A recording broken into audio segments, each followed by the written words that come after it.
कि किस तरह का बल लग रहा है, आकर्षण बल या प्रतिकर्षण बल।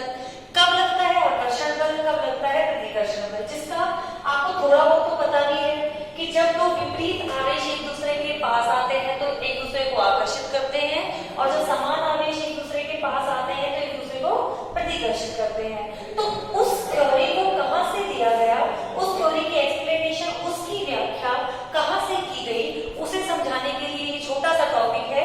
फिर मेन जो स्टार्टिंग है वो इसके बाद वाले टॉपिक से स्टार्ट होगी। तो देखिए क्या होता है, हमें सबको पता होता है कि प्रत्येक पदार्थ किनसे मिलकर बना हुआ होता है, परमाणुओं से और अणुओं से मिलकर बना होता है। अब इन परमाणुओं के मध्य कौन कौन से बल लग रहे हैं उसे समझाने के लिए एक सरलतम अणु लिया गया। अब सबसे सरलतम अणु लिया गया हाइड्रोजन अणु, H2 अणु। अब ये जो हाइड्रोजन अणु है ये दो हाइड्रोजन परमाणुओं से मिलकर बना हुआ है। जैसे कि इनको नाम दे दिया अलग अलग Ha और Hb, ताकि हम लोग इन दोनों को अलग अलग पहचान सके।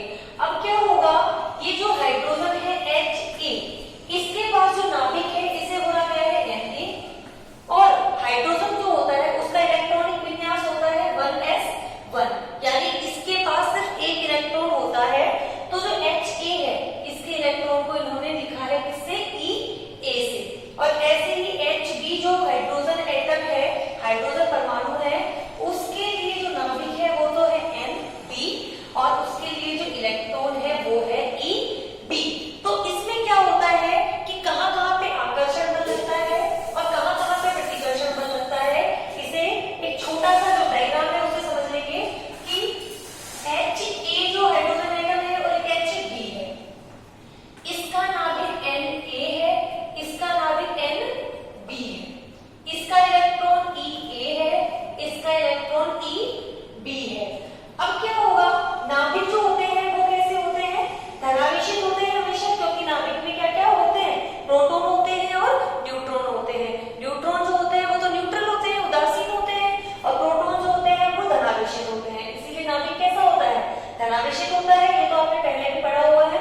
तो ये भी धनावेशित, ये भी धनावेशित, ये एक दूसरे को क्या करेंगे, प्रतिकर्षित। यहाँ पे ये वाला जो एरो है ये दूर जाने वाला, वो तो किसको दिखाएगा, प्रतिकर्षण को, और जो पास आने वाला एरो है वो किसे दिखाएगा, आकर्षण को।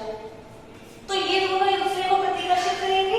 ऐसे ही जो इलेक्ट्रॉन होते हैं उन पर दोनों पर कैसा नेगेटिव चार्ज होता है, तो ये एक दूसरे को क्या करेंगे, प्रतिकर्षित करेंगे। पर एक पॉजिटिव चार्ज दूसरे नेगेटिव चार्ज को तो आकर्षित करता है। तो यहाँ पर हाइड्रोजन एटम A वाला जो है उसका न्यूक्लियस यानी उसका नाभिक और उसका इलेक्ट्रॉन एक दूसरे को क्या करेंगे, आकर्षित करेंगे। ऐसे ही B वाले का जो इलेक्ट्रॉन है और उसका नाभिक एक दूसरे को क्या करेंगे, आकर्षित करेंगे।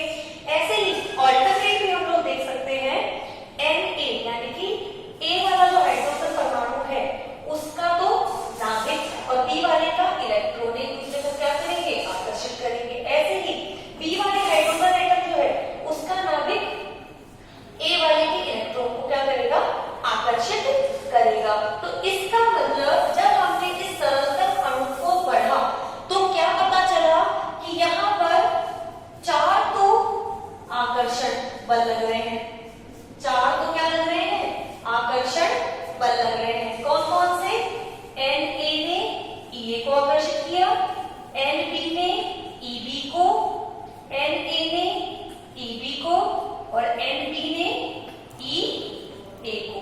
ये तो 4 आकर्षण बल लगेंगे। और प्रतिकर्षण बल, प्रतिकर्षण बल लगेंगे यहाँ पे 2, Na ने Nb को किया और Ea ने Eb को किया। तो जनरल देखा जाए तो 4 आकर्षण 2 प्रतिकर्षण, तो ओवरऑल मिला के यानी परिणामी रूप से तो आकर्षण ज्यादा हुआ है। तो ये हाइड्रोजन जो परमाणु है एक दूसरे को आकर्षित करेंगे, ओवरलैप करेंगे और हाइड्रोजन अणु को बना लेंगे। इतना समझ में आया। अब हम लोगों को जनरल वे में दिखाना है कि जब दो परमाणुओं को पास पास लाया जाता है तो क्या होता है, उनके उनमें कौन सा बल लगता है, कब आकर्षण बल लगता है, कब प्रतिकर्षण बल लगता है। और जब आकर्षण बल लगेगा तो स्थितिज ऊर्जा पर क्या प्रभाव पड़ेगा, जब प्रतिकर्षण बल लगेगा तो स्थितिज ऊर्जा पर क्या प्रभाव पड़ेगा। उस चीज को देखने के लिए जो इम्पोर्टेंट टॉपिक है वो हम लोग यहाँ पे वो जो अगला टॉपिक है वो है स्थितिज ऊर्जा दूरी वक्त।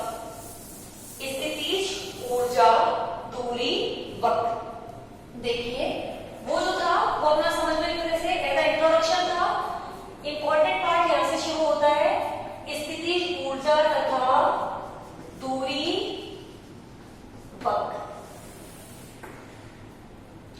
देखिए सबसे पहले तो हम लोगों को पता करना है कि जब आकर्षण बल होगा तो स्थितिज ऊर्जा कितनी होगी, प्रतिकर्षण बल होगा तो स्थितिज ऊर्जा कितनी होगी।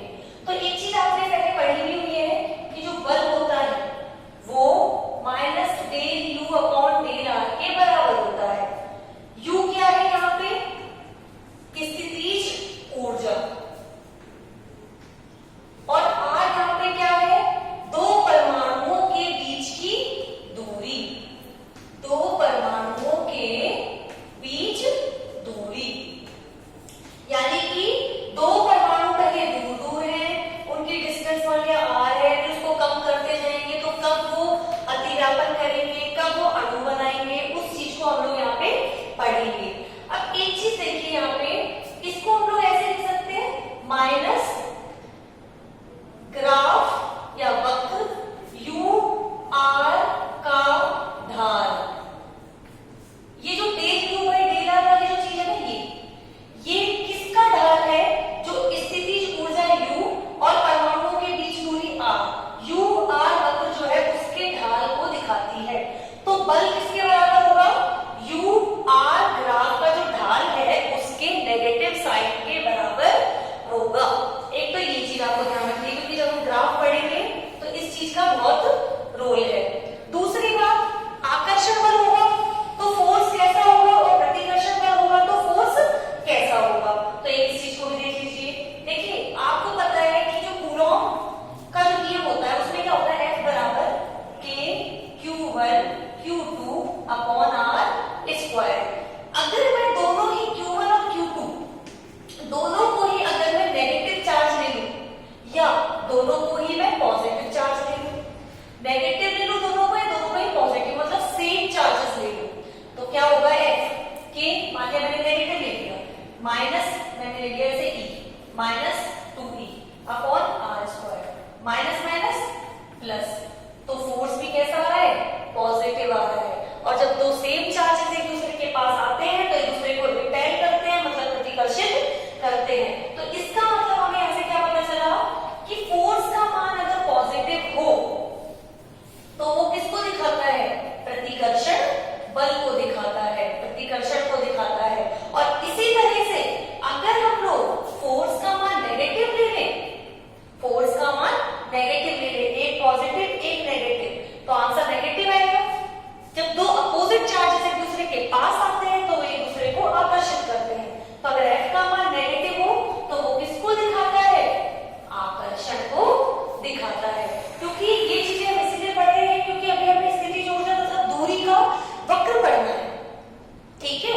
अब उसे पढ़ने के लिए तो हमें ये काम आएगा कि बल जो है उसका मान ग्राफ यू आर के ढाल के ऋणात्मक के बराबर होता है। और दूसरा कि फोर्स का मान पॉजिटिव होता है तो वो प्रतिकर्षण को दिखाता है, और फोर्स का मान नेगेटिव होता है तो वो आकर्षण को दिखाता है। यहाँ तक ठीक है। अब उस ग्राफ को हम लोग समझते हैं कि कैसे पढ़ेंगे, और ये जो चीजें बताई है ये उसको पढ़ने में काम आएंगे। तो देखिए इसका जो ग्राफ बनता है ना वो ऐसे होता है, यहाँ पे होती है U यानी स्थितिज ऊर्जा, यहाँ पे होती है R यानी दो परमाणुओं के बीच दूरी, और जब इसका ग्राफ ड्रॉ होता है तो इस तरह से यहाँ पे इंफिनिटी तक जाता रहता है, टेंड्स टू 0 नहीं होता है, इंफिनिटी तक जाता रहता है, ठीक है। समझ में आई बात? क्योंकि R का मान इंफिनिटी नहीं कर सकते, H जो है वो proportional to 1 upon R square होता है। R का मान अगर अनंत तक भेज दें तो फोर्स का मान 0 हो सकता है, पर अगर R का मान मैं 0 कर दूं तो फोर्स बल अनंत हो, ये पॉसिबल है, ये पॉसिबल नहीं होता है, ठीक है। तो अब अपन इस ग्राफ को देखते हैं, इससे क्या होगा, यहाँ पे मान लिया दो परमाणु है, उनके बीच में दूरी है, काफी दूरी है, हम लोग मेजर नहीं कर पा रहे, उन्हें अनंत से कहीं से पास लेकर आ रहे हैं। जैसे जैसे हम दूरी को कम कर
पॉजिटिव आता है। टेन थीटा किसको दिखाता है? ढाल को दिखाता है। और यहाँ पे ढाल क्या है? ये है। इसको मैं ऐसे भी लिख सकती हूँ माइनस इंटू ढाल, और ढाल ही तो क्या होता है? टेन थीटा होता है। अब यहाँ पे ढाल पॉजिटिव है, ढाल पॉजिटिव है, तो बल कैसा होगा? नेगेटिव होगा। नेगेटिव बल का मतलब आकर्षण बल। तो ये वाली जो पोजीशन है यहाँ तक, वो किसको दिखा रही है? आकर्षण बल को दिखा रही है। ठीक है। अब यहां से देखिए, यहां तक आके एक सिचुएशन ऐसी आती है कि जब ये दोनों परमाणु ओवरलैप कर जाते हैं, अतिव्यापित हो जाते हैं। ये इनकी इक्विलिब्रियम यानी साम्य अवस्था होती है, जिस पर इसके बल का मान 0 हो जाता है। क्यों? क्योंकि अगर आप लोग यहाँ पे ढाल बना के देखो, एक्स अक्ष के साथ बना हुआ एंगल 0 डिग्री और tan 0 डिग्री की वैल्यू 0 और ढाल का मान 0, तो बल का मान 0। बल का मान 0 का मतलब ये जो दोनों परमाणु हैं ये अतिव्यापित होकर साम्य अवस्था में आ गए। मतलब इन पर ना तो कोई आकर्षण बल लग रहा है, ना ही कोई प्रतिकर्षण बल लग रहा है। समझ में आई बात इतनी? अब ये चीज क्या होगी? ये इसकी साम्य अवस्था को दिखा देगा। इस स्थिति में ये जो दोनों परमाणु वाले इस पोजीशन में है, सामने की स्थिति है, कोई बल नहीं लग रहा है, तो इनके बीच में जो दूरी होती है, कौन सी दूरी? आर नॉट, जिसको हम लोग बोलते हैं अंतर परमाणु दूरी, यानी कि दो परमाणुओं के बीच की दूरी, वो हो गई आर नॉट। और इस स्थिति में जो परमाणु है, यानी जो अणु बना है पूरा, इसकी स्थिति ऊर्जा जो है वो क्या होगी? नेगेटिव होगी। नेगेटिव होगी मतलब स्थायित्व को प्राप्त कर लिया होगा। ठीक है। और इस स्थिति में जो स्थिति ऊर्जा है उसे बोलते हैं यू नॉट।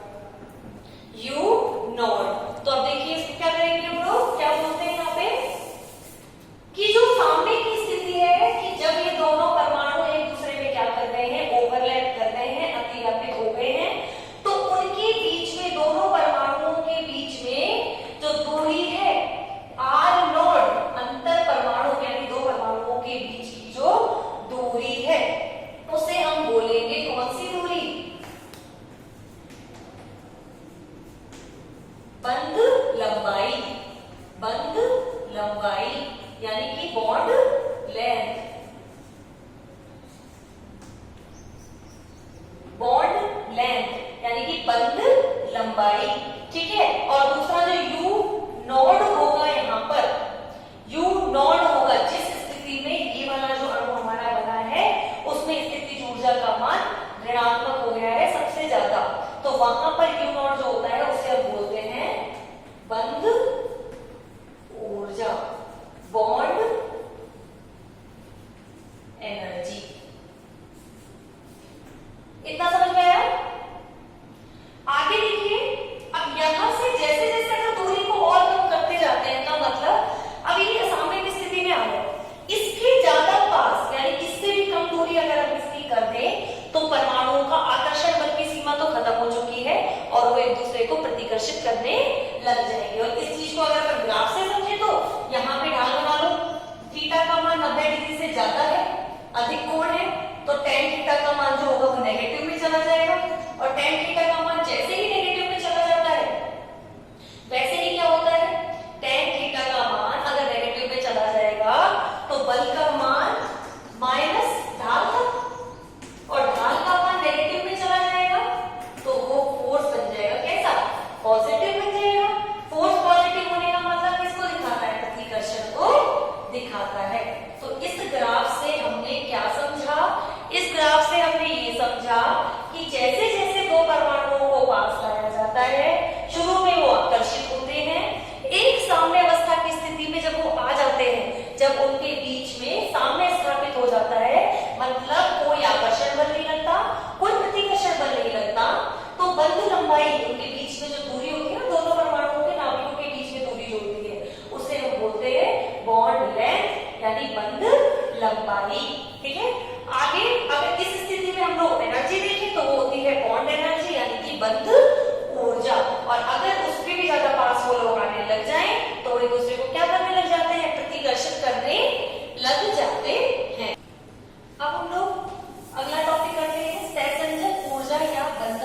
ऊर्जा, सहसंजक ऊर्जा या बंधन ऊर्जा।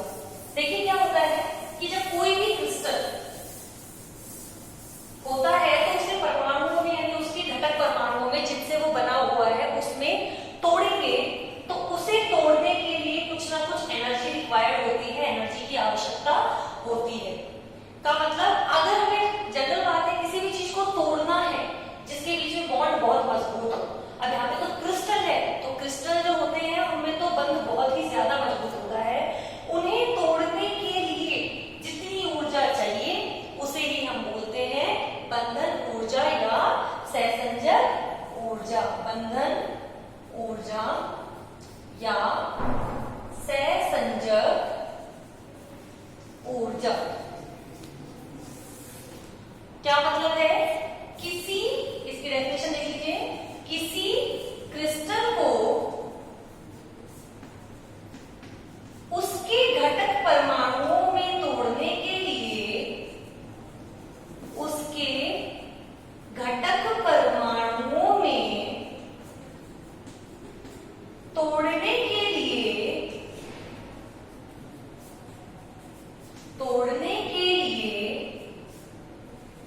आवश्यक प्रति परमाणु ऊर्जा, आवश्यक प्रति परमाणु ऊर्जा या इसे लिख सकते हो प्रति परमाणु आवश्यक ऊर्जा ही सहसंजक या बंधन ऊर्जा कहलाती है। सहसंजक या बंधन ऊर्जा कहलाती है।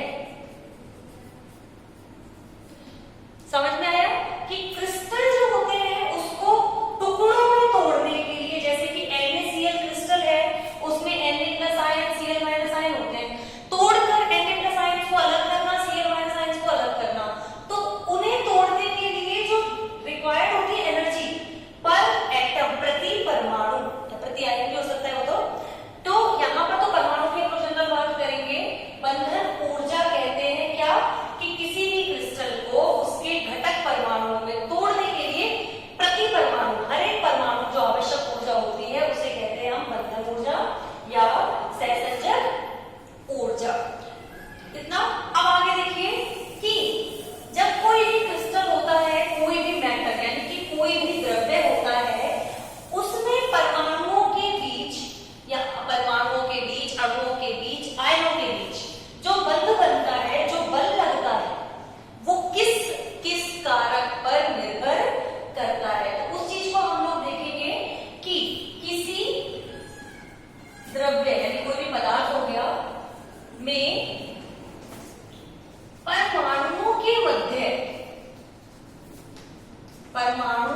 मध्य बनने वाला बल या लगने वाला बल, लगने वाला बल 3 कारकों पर निर्भर करता है। 3 कारकों पर निर्भर करता है। कौन कौन से कारक है? पहला,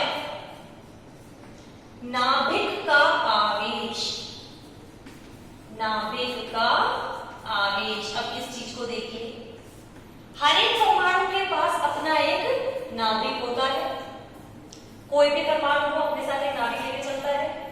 नाभिक यानी जैसे हम लोग ऐसे इमेजिन कर सकते हैं, परिवार में जो होता है, हमारे घर का हेड, मुखिया जो होता है, वो जितना ज्यादा स्ट्रिक्ट होगा, फैमिली उतनी ही ज्यादा ठीक होगी, उतनी ज्यादा सही होगी। वही चीज यहाँ पे है कि नाभिक में जितना ज्यादा आवेश होगा, वो अपने बाहर की जो शेल्स हैं, बाहर की जो कक्षाएं हैं, उनमें उपस्थित इलेक्ट्रॉनों को उतना ही ज्यादा आकर्षित करेगा, तो बॉन्ड उतना ही ज्यादा मजबूत बनेगा। दूसरा, आयनों की त्रिज्या का मतलब, एक तो जो Na+ आयन होता है उसमें जैसे 2 ही शेल होती है, एक तो नाभिक तो होता ही है, 2 इलेक्ट्रॉन यहाँ पे और 8 इलेक्ट्रॉन बाहर, 1 2 3 4 5 6 7 8। एक तो Na+ आयन होता है। सिर्फ इसी आयन की बात करूं